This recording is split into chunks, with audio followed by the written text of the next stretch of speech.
ഇവിടെ തിരിഞ്ഞാലും stress, anxiety, ആരോട് ചോദിച്ചാലും ടെൻഷൻ, ഇങ്ങനെയൊക്കെയുള്ളൊരു കാലഘട്ടത്തിലാണ്. കൊച്ചുകുട്ടികൾ വരെ ഇത്തരം കാര്യങ്ങളിലൊക്കെ ഇപ്പം വളരെയധികം പ്രയാസപ്പെടുന്നു. പല മാനസിക പ്രശ്നങ്ങൾ, ആത്മഹത്യകളൊക്കെ കുഞ്ഞുങ്ങളുടെ ഇടയിൽ വരെ കൂടുന്നു. സമൂഹത്തിൻ്റെ ഒരു പൊതു അന്തരീക്ഷത്തിൽ സന്തോഷമോ സമാധാനമോ ആശ്വാസമോ ഒന്നും കാണാൻ കഴിയാത്ത ഒരവസ്ഥ, മനുഷ്യൻ്റെയൊക്കെ മുഖത്ത് നോക്കിയാൽ പോലും ഒന്ന് ചിരിക്കാൻ പോലും പറ്റാത്തൊരവസ്ഥ. എന്താണ് ഇതൊക്കെ നമ്മുടെ നാട്ടിൽ കൂടി വരുന്നത്? ഒരു മെറ്റീരിയലിസം അമിതമായി പിടിമുറുക്കുന്നതിൻ്റെ ഒരു പ്രതിഫലനമാണോ? അല്ലെങ്കിൽ നമ്മളുടെ പ്രയോറിറ്റീസൊക്കെ ഒന്ന് ഓർഗനൈസ് ചെയ്യേണ്ട സമയമായില്ലേ? ഒരു റിവേഴ്സലിന് സമയമായില്ലേ? അതിനെക്കുറിച്ചാണ് ഈ വീഡിയോ സംസാരിക്കുന്നത്.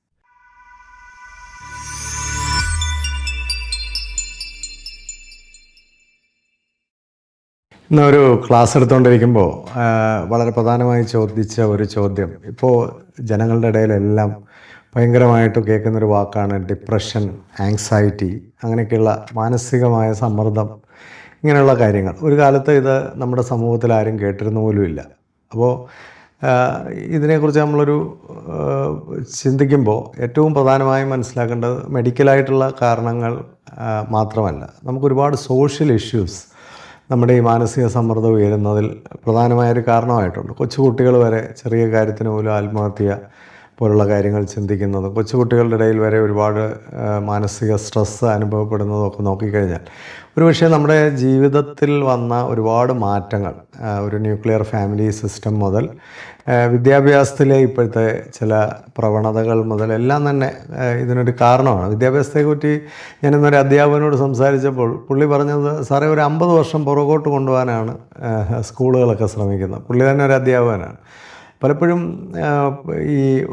ഇപ്പോഴത്തെ ആധുനിക സാഹചര്യങ്ങളും ആധുനിക സാഹചര്യത്തിലെ കുട്ടികളെ ഒന്നും മനസ്സിലാക്കിക്കൊണ്ടല്ല വിദ്യാഭ്യാസത്തിൽ ഓരോ തീരുമാനങ്ങളും പരിഷ്കാരങ്ങളും പോലും വരുന്നത്. നമ്മൾ പറയുമ്പോൾ ഒത്തിരി കാര്യങ്ങളൊക്കെ പറയുന്നുണ്ടെങ്കിൽ ശരിയായ രീതിയിൽ അത് അപ്ലൈ ചെയ്യുന്നിടത്ത്, അല്ലെങ്കിൽ അതിൽ ഫ്രണ്ട് ലൈനിൽ നിൽക്കുന്ന അധ്യാപകരാണെങ്കിലും ഫ്രണ്ട് ലൈനിൽ നിൽക്കുന്ന പോളിസി മേക്കേഴ്സായാലും അവരൊന്നും വിദ്യാഭ്യാസത്തെ കാലോചിതമായി ഉൾക്കൊള്ളാൻ, കുട്ടികളെ കാലോചിതമായി ഉൾക്കൊള്ളാൻ കഴിയുന്നില്ല എന്നുള്ളൊരു വാസ്തവം വളരെ പ്രധാനമാണ്. അതവിടെ നിൽക്കട്ടെ. ഏറ്റവും പ്രധാനമായിട്ട് നമ്മൾ നമ്മുടെ സമൂഹത്തിലേക്ക് നോക്കിക്കഴിഞ്ഞാൽ ഏറ്റവും പ്രധാനമായി ഇപ്പോൾ ഫോർ എക്സാമ്പിൾ ഫുഡ് തന്നെ എടുക്കാം. നമ്മൾ കഴിക്കുന്ന ആഹാരം, ഈ ആഹാരത്തിലെ ഒരു ന്യൂട്രീഷൻ്റെ quality, vitamins, minerals, micro nutrients, ഇങ്ങനെയൊക്കെയുള്ള സാധനങ്ങൾ നമുക്ക് ആവശ്യത്തിന് നമ്മുടെ ഭക്ഷണത്തിൽ നിന്ന് കിട്ടുന്നുണ്ടോ? പലപ്പോഴും ഭക്ഷണം സ്വന്തമായി പാകം ചെയ്ത് കഴിക്കാനോ അല്ലെങ്കിൽ അതിൻ്റെ ഒരു ക്വാളിറ്റി ഉറപ്പ് വരുത്താനോ ഒന്നും പലർക്കും കഴിയുന്നില്ല. ഏറ്റവും സൗകര്യമുള്ളവരെന്ന് പറയുന്നവരുടെ ഭക്ഷണമായിരിക്കും ഒരു പക്ഷേ ഏറ്റവും ന്യൂട്രീഷ്യസ് അല്ലാത്ത ഭക്ഷണം. അപ്പോൾ അതിൻ്റെ കാരണം എന്താണെന്ന് വെച്ചാൽ നമ്മുടെ ഒരു ആധുനിക ജീവിതത്തിൽ ആർക്കും ഫുഡിനെക്കുറിച്ച് ചിന്തിക്കാൻ, അല്ലെ ഫുഡിൻ്റെ ക്വാളിറ്റിയെക്കുറിച്ച് ചിന്തിക്കാൻ സമയമില്ല. കൊച്ചു കുട്ടികൾക്കെങ്കിലും ഒരു 10 വയസ്സ് വരെ കുട്ടികൾക്ക് കൊടുക്കുന്ന ആഹാരത്തിൽ പോലും ആരും കാര്യമായിട്ടൊന്നും ശ്രദ്ധിക്കുന്നില്ല. അപ്പോൾ അതിൻ്റെ വലിയ പോരായ്മ ബ്രെയിനിലുണ്ടാകുന്നു, ബ്രെയിനിലെ കെമിക്കൽ സിറ്റുവേഷൻസിലൊക്കെ ഉണ്ടാകുന്നു. അത് ഒരു വ്യക്തിയുടെ സന്തോഷത്തെ ഉൽപ്പാദിപ്പിക്കാനുള്ള കഴിവ് ഇല്ലാതാക്കുന്നു. അപ്പോൾ ഇതൊക്കെ സമ്മർദ്ദത്തിലേക്ക് നയിക്കാം. ആഹാരം ഒരു വളരെ പ്രധാനപ്പെട്ടൊരു കാര്യമാണ്. മാനസികാരോഗ്യത്തിനും ഇമോഷണലായിട്ടുള്ള ടോണിങ്ങിനും എല്ലാം ആഹാരം ഒരു പ്രധാനപ്പെട്ട കാര്യമാണ്. നല്ല ആഹാരം കഴിക്കുക, അതുതന്നെ നമ്മുടെ ആരോഗ്യത്തെ കൂടുതൽ സന്തോഷമുള്ളതാക്കാൻ സാധ്യതയുണ്ട്. വേറൊന്ന്, നമുക്കൊരു ഫിസിക്കൽ ആക്ടിവിറ്റി പലർക്കും ഇല്ല. പ്രത്യേകിച്ച് കളിക്കുകയും എന്തെങ്കിലുമൊക്കെ ഹോബീസ് ഉള്ളവർ, അതുപോലെ തന്നെ എന്തെങ്കിലും കലാപരമായ കാര്യങ്ങളിലൊക്കെ ഇടപെടുന്നവർ, അതുപോലെ എന്തെങ്കിലും കൾച്ചറലായിട്ടുള്ള ആക്ടിവിറ്റീസിലൊക്കെ ഇടപെടുന്നവർ, ഇങ്ങനെയൊക്കെയുള്ളവർക്ക് പൊതുവേ മാനസികാരോഗ്യം മെച്ചപ്പെട്ട് നിൽക്കുന്നതായിട്ട് കാണാം. ഉൾവലിഞ്ഞ് നിൽക്കുന്ന ആൾക്കാർക്ക് മാനസികാരോഗ്യം ഒത്തിരി കുറയുന്നു. അതുപോലെ തന്നെയാണ് ഈ സോഷ്യൽ മീഡിയയിലൊക്കെ കൂടുതൽ സമയം ചിലവഴിക്കുന്നവരുടെ മാനസികാരോഗ്യം കുറയുന്നു. സ്ക്രീൻ ടൈം കൂടുന്ന അനുസരിച്ച് മാനസികാരോഗ്യം കുറയുന്നു. അപ്പോൾ ഇതെല്ലാം നമ്മുടെ മാനസിക വൈകാരിക ഏരിയയിൽ ഇത്തരത്തിലുള്ള പ്രശ്നങ്ങൾ കൂട്ടാനേ സഹായിക്കത്തുള്ളൂ. നല്ല ഫ്രണ്ട്ഷിപ്പും ഫെലോഷിപ്പും ഇല്ലാത്തതാണ് വേറൊരു വലിയ പ്രശ്നം. നല്ല സൗഹൃദങ്ങൾ പലർക്കും ഇല്ല. എല്ലാവർക്കും ഒരു ഹായ് ബായ് ഒരു ലെവലിലുള്ള ഫ്രണ്ട്ഷിപ്പേ ഉള്ളൂ. ഒന്ന് കാര്യങ്ങളൊക്കെ തുറന്നു പറയാൻ കഴിയുന്ന, അല്ലെ തുറന്നിരുന്ന് ചർച്ച ചെയ്യാൻ കഴിയുന്ന, വല്ലപ്പോഴൊക്കെ ഇരുന്ന് കൂടുതൽ സമയം സംസാരിക്കാൻ കഴിയുന്ന എത്ര ഫ്രണ്ട്സ് നമുക്കുണ്ട്? നമ്മൾ എത്ര പേരുടെ അടുത്തേക്ക് അങ്ങോട്ട് പോകാറുണ്ട്? എത്ര പേര് നമ്മളെ അന്വേഷിക്കാറുണ്ട്? ഇടയ്ക്കെങ്കിലും ഒന്ന് ഫോൺ ചെയ്യാനോ ഒക്കെ ആരെങ്കിലും ഉണ്ടോ? അപ്പോൾ ഇതൊക്കെ പലരുടെയും ജീവിതത്തിൽ നോക്കുമ്പോൾ അത്തരത്തിലുള്ള സാഹചര്യങ്ങളൊന്നും പലർക്കും ഇല്ല. അല്ലെങ്കിൽ അത്തരം കാര്യങ്ങൾക്ക് നമ്മൾ മുൻതൂക്കം കൊടുക്കുന്നില്ല. അല്ലെങ്കിൽ മറ്റെന്തൊക്കെയോ ആണ് ജീവിതത്തിൽ ഏറ്റവും പ്രധാനമെന്ന് കരുതിയിട്ട് ഇത്തരം കാര്യങ്ങളൊക്കെ നമ്മളങ്ങ് വേണ്ടാന്ന് വയ്ക്കുകയാണ്. പക്ഷെ ഒരു കാര്യം മനസ്സിലാക്കേണ്ടത്, ഈ ആധുനിക ലോകത്ത് നമുക്ക് പഴയ കാലത്ത് നമ്മുടെ സമൂഹത്തിലുണ്ടായിരുന്ന ഒരുപാട് നല്ല കാര്യങ്ങൾ ഷ്രിങ്ക് ചെയ്ത് വരുമ്പോൾ ഇതൊക്കെ വളരെ പർപ്പസ്ഫുള്ളി നമ്മൾ കൂട്ടിക്കൊണ്ട് വരേണ്ട ഒരാവശ്യമുണ്ട്. അതുപോലെ ഈ നമ്മൾ ഒരു മെറ്റീരിയലിസത്തിൻ്റെ പിടിയിലാണ്. അത് വളരെ പ്രധാനമായൊരു കാര്യമാണ്. ഈ പണം പണം പണം അല്ലെങ്കിൽ അത് കിട്ടുന്നതും അത് കിട്ടാത്തതും ഒക്കെ കണക്ക് പറച്ചിലും ഒക്കെ തന്നെയാണ് നമ്മുടെ ജീവിതത്തിലെ ഏറ്റവും വലിയൊരു പ്രശ്നം. മെറ്റീരിയലിസം, ഭൗതികമായ ചിന്തകളും ഒക്കെ കൂടുന്നിടത്തെല്ലാം മാനസിക ആരോഗ്യം കുറയുന്നതായിട്ടാണ് കാണുന്നത്. ഇപ്പോൾ ലോകത്തിലെ ഏറ്റവും മാനസികാരോഗ്യം കുറവുള്ള ഒരു ജനത അമേരിക്കൻസാണ്.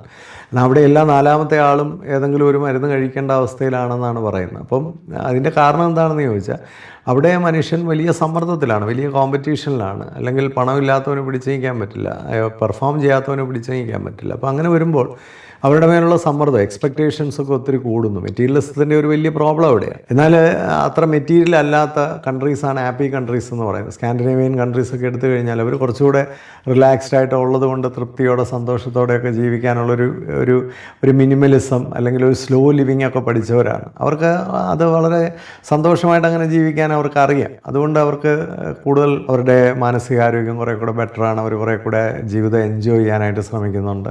അപ്പോൾ അതൊക്കെ അവർ കൂടുതലായിട്ടും എന്തെങ്കിലും എക്സസൈസും ഒക്കെ എല്ലാ ദിവസവും കളികളും ഒക്കെ ഉള്ളവരാണ്. വളരെ പ്രധാനമായ വേറൊരു പ്രശ്നം ഈ ന്യൂക്ലിയർ ഫാമിലി തന്നെയാണ്. അവിടെ അച്ഛനും അമ്മയും തമ്മിൽ, ഭാര്യ ഭർത്താക്കന്മാർ തമ്മിലുള്ള ചെറിയ ചെറിയ ഇഷ്യൂസൊക്കെ മാനസികാരോഗ്യത്തിന് വലിയ സമ്മർദ്ദം കൊടുക്കുന്ന വിഷയങ്ങളാണ്. കുട്ടികളെ പഠിപ്പിക്കുക, അവരെ വലിയ ആളാക്കാനുള്ള, അതൊക്കെ ഒരു മെറ്റീരിയലിസത്തിൻ്റെ പ്രശ്നം തന്നെയാണ്. ഇതെല്ലാം ഫാമിലിയുടെ, ഇപ്പോൾ പല പേരൻസും പറയുന്ന കുട്ടികളെക്കുറിച്ചാണ് ഞങ്ങളുടെ വറീസ്. ഒരു ആവശ്യമില്ല. കുട്ടികളെ അവരുടെ രീതിയിൽ അവരെ എക്യുപ്പ് ചെയ്ത് കഴിഞ്ഞാൽ, പക്ഷേ നമ്മൾ വിചാരിക്കുന്ന രീതിയിൽ കുട്ടിയെ ആക്കിയെടുക്കണമെങ്കിൽ നമ്മൾ ചിലപ്പോൾ അതിൻ്റെ പുറകിന് ഭയങ്കരമായിട്ട് കഷ്ടപ്പെടേണ്ടതായിട്ട് വരും. അവസാനം ഒന്നും കിട്ടാൻ പോകുന്നില്ല. എന്നാൽ ഒരു കുട്ടി ആരാണെന്ന് മനസ്സിലാക്കി, ഒരു കുട്ടിയുടെ താളവും ചലനവും ഒക്കെ കൃത്യമായി മനസ്സിലാക്കി, കുട്ടിയുടെ ഒരു ഒഴുക്ക് എങ്ങോട്ടാണെന്ന് മനസ്സിലാക്കി, അതിനനുസരിച്ചൊരു കുട്ടിയെ രൂപപ്പെടുത്തി വിടുകയാണെങ്കിൽ നമ്മുടെ തലവേദനകളും ടെൻഷനും സ്ട്രെസ്സും ഒക്കെ കുറയും, കുട്ടികളുടെയും കുറയും. അപ്പോൾ ഇതാണ് വാസ്തവം. പക്ഷേ ആ തരത്തിലേക്ക് കുട്ടികളെ എത്തിക്കണം. കുട്ടികളെ അവരുടെ വഴിക്ക് വിടാൻ കഴിയണേ അതിനനുസരിച്ചുള്ള ഡെവലപ്മെൻറ്റ് പേരൻസിലുണ്ടാകും. അപ്പോൾ പേരൻസിൽ സ്ട്രെസ്സും ആങ്സൈറ്റിയും ഉണ്ടെങ്കിൽ കുട്ടികളിലേക്ക് അതെല്ലാം സ്വാഭാവികമായിട്ട് വരും എന്നുള്ള കാര്യത്തിൽ ഒരു സംശയമില്ല.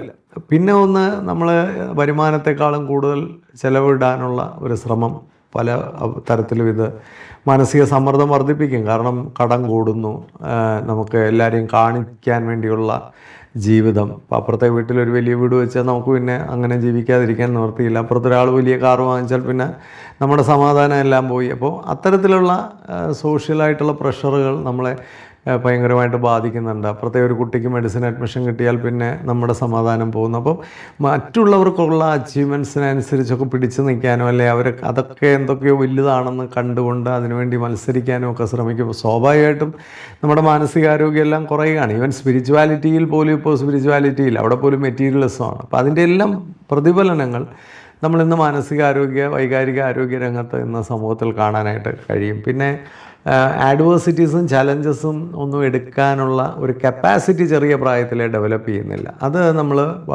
അങ്ങനെയുള്ളവർക്ക് ചെറിയ ചെറിയ ചലഞ്ചസോ, ഒരു ഡിഫിക്കൽറ്റിയോ, ഒരു പ്രശ്നമോ, ഒരു തിരിച്ചടിയോ, ഒരു റിജക്ഷനോ ഒക്കെ വന്നു കഴിഞ്ഞാൽ അതവരെ അവർ വളരെ സെൻസിറ്റീവാണ്. ജീവിതത്തിൽ ഇത്തരത്തിൽ കഠിനമായ സാഹചര്യങ്ങളൊക്കെ വന്നാൽ എന്ത് ചെയ്യും എന്നവർക്കറിയില്ല. അപ്പോൾ ടഫ്നെസ്, നമ്മുടെ ഒരു ലൈഫിൻ്റെ ടഫ്നെസ് ബിൽഡ് ചെയ്യാൻ ചെറിയ പ്രായത്തിൽ കഴിയാതെ പോകുന്ന ആൾക്കാർക്ക് പിന്നീട് ജീവിതത്തിൽ ഇത്തരത്തിലുള്ള ചെറിയ കാര്യങ്ങൾക്കൊക്കെ വളരെ വറീഡാകേണ്ട ഒരു കാര്യം വരുന്നുണ്ട്. അപ്പം ഇത് ഡെവലപ്മെൻ്റലായിട്ടുള്ളൊരു ഇഷ്യൂ കൂടാണ്. എനിക്ക് തോന്നുന്നു കുഞ്ഞുങ്ങളായിരിക്കുമ്പോഴും ഒക്കെ അങ്ങ് എല്ലാം സാധിച്ചു കൊടുത്ത് വളർത്തുന്ന കുട്ടികൾ അവർ അവസാനം ഇതുപോലുള്ള ഡിഫിക്കൽട്ടീസും മറ്റും നേരിടാൻ കഴിവില്ലാത്തവരായി മാറാറുണ്ട്. പെർഫെക്ഷനിസമാണ് വേറൊന്ന്. എല്ലാം പെർഫെക്റ്റായിട്ട് ചെയ്യാനും അങ്ങ് കംപ്ലീറ്റ് ആയിട്ട് ചെയ്യാനും മറ്റുള്ളവരെയെല്ലാം ബോധിപ്പിക്കാനും മറ്റുള്ളവരെയെല്ലാം ഇതിനു മുമ്പുള്ള വീഡിയോസിലൊക്കെ ഞാൻ പറഞ്ഞിട്ടുണ്ട്. എല്ലാവരെയും സന്തോഷിപ്പിക്കാനുള്ള ശ്രമം, എല്ലാവരുടെയും കയ്യടി വാങ്ങിക്കാനുള്ള ശ്രമം, കരിയറിലൊക്കെ വലിയ ഹൈറ്റിലേക്ക് പോകാനുള്ള ശ്രമം, അങ്ങനെ നമ്മളിങ്ങനെ എല്ലാം ക്ലൈംബ് ചെയ്ത് മേളോട്ട് കയറാനുള്ള ഭയങ്കരമായൊരു ശ്രമമൊക്കെ ഇങ്ങനെ നടത്തിക്കൊണ്ടിരിക്കുക. നമുക്കൊരിക്കലും ജീവിതം പ്രസൻറ്റ് എൻജോയ് ചെയ്യാനായിട്ട് പറ്റില്ല. ഒരിക്കലും നമുക്ക് ജീവിതം ആസ്വദിക്കാനായിട്ട് പറ്റില്ല. മാത്രമല്ല എപ്പോഴും നമ്മളൊരു സ്ട്രെസ്സും ആങ്സൈറ്റിയും ഒക്കെ തന്നെയായിരിക്കും നമ്മുടെ ജീവിതത്തിൻ്റെ ഒരു പ്രതിഫലനം എന്ന് പറയുന്നത്. പിന്നെ ഈ സ്പിരിച്വാലിറ്റിയെക്കുറിച്ച് ഞാൻ പറഞ്ഞല്ലോ, നമ്മൾ ഈ ആത്മീയത എന്നൊക്കെ പറയുന്നത് കുറേ മതവും ആചാരങ്ങളും അനുഷ്ഠാനങ്ങളും അതല്ല. യഥാർത്ഥ ഒരു സ്പിരിച്വാലിറ്റി എന്ന് പറയുന്നത് നമുക്ക് ഉള്ളിലൊരു സമാധാനം ലഭിക്കുന്നതാണ്. അല്ലെങ്കിൽ ഈ ഇപ്പം ഉള്ള പ്രസൻറ്റിലുള്ള ഈ ജീവിതത്തെ അക്സെപ്റ്റ് ചെയ്തുകൊണ്ട് അതിനെ അക്സെപ്റ്റ് ചെയ്യുന്നത് തന്നെ വലിയൊരു സ്ട്രെസ് ഫ്രീ സിറ്റുവേഷനാണ്. ഏതൊരു സാഹചര്യത്തെയും അതങ്ങനെ തന്നെ അങ്ങ് അക്സെപ്റ്റ് ചെയ്യാൻ, ഓക്കെ ഇതാണ് എൻ്റെ സാഹചര്യം, ഇത് ഞാൻ അക്സെപ്റ്റ് ചെയ്ത് മുമ്പോട്ട് പോവുക. ബെറ്റർ ആക്കാനുള്ള പരിശ്രമങ്ങൾ ഒരു സൈഡിൽ നടക്കുന്നതോടൊപ്പം തന്നെ ആ പ്രസൻറ്റിനെ അക്സെപ്റ്റ് ചെയ്യാനായിട്ട് ഒരു തോൽവി ഉണ്ടായാൽ ഓക്കെ തോറ്റു, അതിന് ഓക്കെ തോൽവി ആവശ്യമാണ്. ഇനി ആ തോൽവിയെ ഒന്ന് അനലൈസ് ചെയ്ത് അതിൽ നിന്ന് നമുക്ക് എങ്ങനെ ഇമ്പ്രൂവ് ചെയ്യാം എന്നുള്ളത് നോക്കുന്നതിന് പകരം ഒരു തോൽവി എന്നൊക്കെ പറഞ്ഞാൽ എന്തോ ഭയങ്കരമായ ഒരു അവസ്ഥയാണ്, അതെനിക്കൊരിക്കലും വരരുതാത്തതാണ്, ഇതാണ് നമ്മളെ സ്ട്രെസ്ഫുൾ ആക്കുന്നതിൻ്റെ ഒരു കാര്യം. അതുപോലെ ഏറ്റവും പ്രധാനമായി മനുഷ്യനെ സ്ട്രെസ്സും ആങ്സൈറ്റിയും ഫിയറും ഒക്കെ ഉണ്ടാക്കുന്നൊരു കാര്യം കരിയറാണ്. എനിക്കൊന്ന് പല ആൾക്കാരും നമ്മുടെ രാജ്യത്ത്, ഇന്ത്യ രാജ്യത്തൊക്കെ പല ആൾക്കാരും പലരുടെയും സമ്മർദ്ദത്തിന് വഴങ്ങിയാണ് പല കോഴ്സുകളൊക്കെ തിരഞ്ഞെടുത്തിട്ടുള്ളത്, പല ജോലികളൊക്കെ ചെയ്യുന്നത്.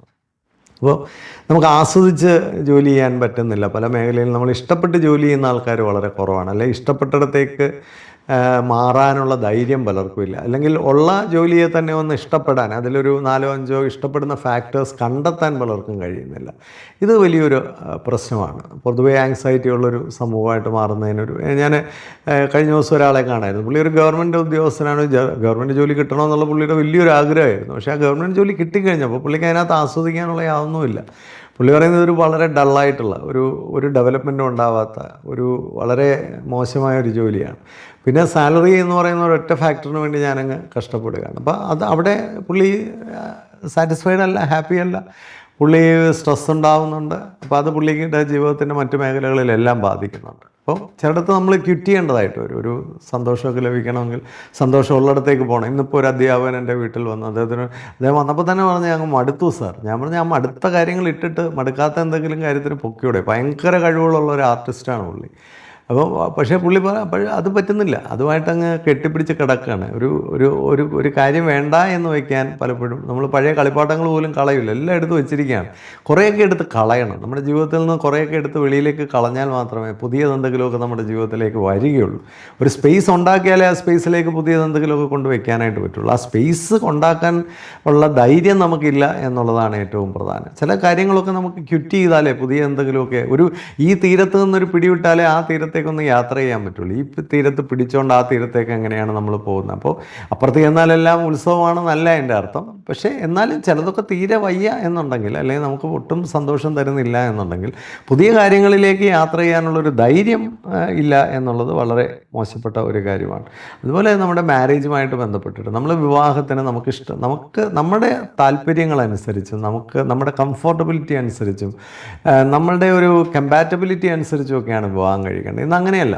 പണത്തിന് വേണ്ടി വിവാഹം കഴിക്കുന്നു, സ്റ്റാറ്റസിന് വേണ്ടി വിവാഹം കഴിക്കുന്നു, പിന്നെ ജോലിക്ക് വേണ്ടി വിവാഹം കഴിക്കുന്നു. പല കാര്യങ്ങളും നമ്മൾ മെറ്റീരിയലായിട്ടുള്ള കാര്യങ്ങളെല്ലാം സാറ്റിസ്ഫൈ ചെയ്തതിന് ശേഷമാണ് ഈ ആണും പെണ്ണും തമ്മിലുള്ള പൊരുത്തത്തെക്കുറിച്ച് ചിന്തിക്കുന്നത്. അത് വലിയൊരു അപകടമാണ്. രണ്ട് മനുഷ്യർ തമ്മിൽ ചേർന്ന് ജീവിക്കാൻ പറ്റുന്ന, അങ്ങോട്ടും ഇങ്ങോട്ടും സപ്ലിമെൻറ്റും കോംപ്ലിമെൻറ്റും ചെയ്യാൻ പറ്റുന്ന രണ്ട് വ്യക്തികളെ സെലക്ട് ചെയ്തതിന് ശേഷം ബാക്കി ഫാക്ടേഴ്സൊക്കെ വേണമെങ്കിൽ നമുക്ക് കുറച്ചുകൂടെ അത്ര പ്രയോറിറ്റി കൊടുക്കാതിരിക്കാം. ഇതങ്ങനെയല്ല. എല്ലാ മെറ്റീരിയൽ ഫാക്ടേഴ്സും കണക്ട് ചെയ്ത് കഴിഞ്ഞിട്ട് ഇവർ തമ്മിൽ കമ്പാറ്റബിലിറ്റി ഒപ്പിക്കാനായിട്ടുള്ള അപ്പോൾ ഈ ഒപ്പീരിൻ്റെ എല്ലാ പ്രശ്നങ്ങളും ആ വിവാഹ ജീവിതത്തിലുണ്ട്. ആ വിവാഹ ജീവിതത്തിലെ സ്ട്രെസ് എല്ലാം കുഞ്ഞുങ്ങളിലേക്ക് വരുന്നു. ആ കുഞ്ഞുങ്ങളുടെ സ്ട്രെസ് എല്ലാം പിന്നീട് സമൂഹത്തിലേക്ക് വരുന്നു. അപ്പോൾ പൊതുവേ നമ്മുടെ സമൂഹത്തിൻ്റെ മാനസിക ആരോഗ്യത്തെ തകിടം മറിക്കുന്ന ഒരുപാട് സോഷ്യൽ എക്കണോമിക് ഫാക്ടേഴ്സ് ഉണ്ട്. പിന്നെ പൊളിറ്റിക്കലായിട്ടുള്ള ഒരു വലിയ ഫാക്ടേഴ്സ് നമുക്ക് തീർത്തും പറയാതിരിക്കാൻ കഴിയില്ല. കാരണം എന്നാന്ന് ചോദിച്ചാൽ നമ്മുടെ സമൂഹത്തിൽ ധാരാളം വയലൻസ് കൂടുന്നു, അക്രമങ്ങൾ കൂടുന്നു, അനീതികൾ കൂടുന്നു, പിന്നെ അഴിമതി കൂടുന്നു. ഇതെല്ലാം മനുഷ്യനിലെ ഒരുപാട് നെഗറ്റീവ് ഇമ്പാക്റ്റുകൾ ഉണ്ടാക്കുന്നുണ്ട്. പോലീസിംഗ് ഒക്കെ കുറയുന്നതിനനുസരിച്ച് മനുഷ്യനിൽ ഭയവും മറ്റും ഉണ്ടാകുന്നുണ്ട്. അപ്പോൾ അത്തരത്തിലുള്ള ധാരാളം പ്രശ്നങ്ങളും നമ്മുടെ സമൂഹത്തിൽ ഇതിനോട് ആഡ് ചെയ്യാനായിട്ട് നമുക്ക് സാധിക്കും. എന്തായാലും ഒരു കാര്യം വാസ്തവമാണ്, ഈ ഡിപ്രഷൻ അല്ലെങ്കിൽ ആങ്സൈറ്റി, സ്ട്രെസ്സ്, ഇങ്ങനെയൊക്കെയുള്ള കാര്യങ്ങൾ കൊച്ചുകുട്ടികൾ വരെ ഉപയോഗിച്ച് തുടങ്ങിയിരിക്കുന്നത് ഒരു നല്ല കാര്യമല്ല. നമ്മുടെ സമൂഹത്തിനെ കുറച്ചുകൂടെ ഒന്ന് സന്തോഷകരമായ ഒരു സമൂഹമാക്കാനുള്ള പ്രവർത്തനങ്ങൾ ആരംഭിക്കേണ്ടതായിട്ടുണ്ട്. ഒരുപക്ഷെ സാംസ്കാരിക നായകന്മാരും കലാരംഗത്തുള്ളവരുമെങ്കിലും ഈ കാര്യമൊക്കെ ശ്രദ്ധിക്കണം. കവികളും കലാകാരന്മാരും ഇവരൊക്കെയെങ്കിലും ശ്രദ്ധിക്കണം. സൈക്കോളജിസ്റ്റുകളും കൗൺസിലേഴ്സും ഒക്കെ ഈ കാര്യത്തിൽ ഒരുമിച്ച് നിന്നാൽ, അധ്യാപകരൊക്കെ ഒരുമിച്ച് നിന്നാൽ നമ്മൾ ഒരു റിവേഴ്സലിന് വേണ്ടി ഒരു പരിശ്രമം, ഇതൊന്നും ശരിയാകത്തില്ല, ഇതൊന്നും ഒരിക്കലും നന്നാവില്ല, ഈ രീതിയല്ല നമുക്ക് വേണ്ടത്. സന്തോഷങ്ങൾ ഉൽപ്പാദിപ്പിക്കാൻ പറ്റുന്ന ധാരാളം പ്രവർത്തനങ്ങൾ, അല്ലെ അതൊക്കെ ചെയ്യുന്ന ആൾക്കാരെ പ്രോത്സാഹിപ്പിക്കുകയും അത്തരം നല്ല മാതൃകകളെ ഒക്കെ നമുക്ക് പുനർക്രമീകരിക്കുകയൊക്കെ ചെയ്താൽ കുറേയൊക്കെ സന്തോഷമുള്ള ഒരു അന്തരീക്ഷം സമൂഹത്തിൽ സൃഷ്ടിക്കാൻ കഴിയും. കുറച്ചുകൂടെ സന്തോഷത്തിന് പ്രാധാന്യം കൊടുക്കുന്ന, ആരോഗ്യപരമായൊരു ജീവിതത്തിന് പ്രാധാന്യം കൊടുക്കുന്ന, ജീവിതത്തിൻ്റെ ഒരു ഗുഡ്നെസ്സിന് പ്രാധാന്യം കൊടുക്കുന്ന പ്രയോറിറ്റികൾ നമ്മുടെ ലൈഫിൽ റീക്രിയേറ്റ് ചെയ്യുന്നതും വളരെ നന്നായിരിക്കും. നല്ല ഭക്ഷണവും എക്സസൈസും കളികളും കൂട്ടായ്മകളും അത്തരത്തിലുള്ള യാത്രകളും ഒക്കെ നമ്മുടെ ജീവിതത്തിൽ, വായനകളും ഒക്കെ നമ്മുടെ ജീവിതത്തിൽ കൂട്ടിക്കൊണ്ടുവരാനായിട്ട് പറ്റും. കുട്ടികൾക്കൊക്കെ വേണ്ടി കൂടുതൽ സമയം കണ്ടെത്തുകയും കുടുംബത്തിന് വേണ്ടി കൂടുതൽ സമയം കണ്ടെത്തുകയും ജീവിതത്തിന് വേണ്ടി കൂടുതൽ സമയം കണ്ടെത്തുകയൊക്കെ ചെയ്യുന്ന ഒരു നല്ല തിരിച്ചുവരവിന് ഇപ്പോഴും സാധ്യമൊന്നുമല്ല എന്ന് ഓർമ്മിപ്പിക്കുന്നു. ഇത് നല്ലതെങ്കിൽ മറ്റുള്ളവർക്ക് കൂടെ ഒന്ന് ഷെയർ ചെയ്തുകൂടെ. ഈ വീഡിയോസൊക്കെ വാച്ച് ചെയ്യുകയും ഇതിനെ പ്രോത്സാഹിപ്പിക്കുകയും ചെയ്യുന്ന എല്ലാവർക്കും നന്ദി. Thank you so much. Happy living.